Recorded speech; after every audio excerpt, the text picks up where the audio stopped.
Milestone, a board member with Maryland Milestones and a historian and expert in the local Maryland women's suffrage movement. We're here on our virtual women's suffrage bike tour.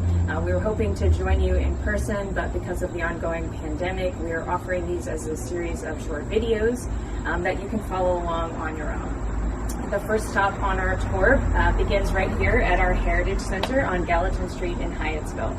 So Hyattsville actually featured in the women's suffrage movement a number of times because it's located right on US 1 and right on the doorstep of the nation's capital.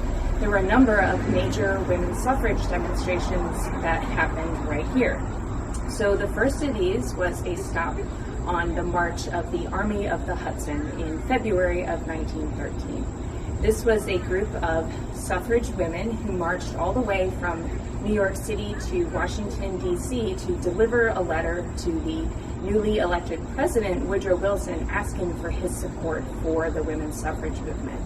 And so these women marched over 200 miles in February of 1913, all the way from New York City, and their route brought them right through Hyattsville. So on one of the last days of their trip, they sort of straggled into town, and they were welcomed with a really warm reception by the local community and members of the local business association, who had set scouts along the road to sort of keep an eye on the army to see when they would arrive into town. They laid out a big welcome feast for the suffragists, and someone even painted a Votes for Women message on the local water tower.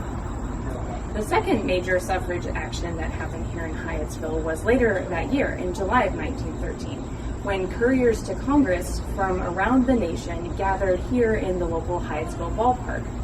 These were women who had worked in their home districts to collect pro-suffrage petitions and then traveled here to Hyattsville by train or by automobile from as far away as Tennessee and Colorado, bringing petitions from their home districts in support of federal action on women's suffrage.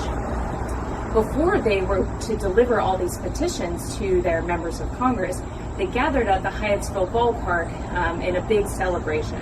And the ballpark was decorated in red, white, and blue bunting. The local brass band from Laurel played to welcome each state as they drove in. The mayor of Hyattsville gave a nice speech and reception to them. And all the women gathered in the ballpark before forming a caravan of over 60 automobiles that streamed down into the U.S. Capitol to deliver over 75,000 pro-suffrage petitions. There's a marker now down by the Melrose State Park that commemorates this action that you can go and check out separately. It's important to note that African American suffragists likely would not have been welcome in these events. The Maryland suffrage movement, like the national suffrage movement, was highly segregated. And several times during the March of the Army of the Hudson in 1913, African American women suffragists attempted to join the march here in Prince George's County, showing up on foot and by wagon, wearing Votes for Women buttons and carrying suffrage flags, but they were rejected by the women of the Army of the Hudson. They were not welcome to join. And even though we don't know these African American women suffragists' names, we should remember their courage in attempting to join a demonstration in which they strongly believed but were not welcomed into.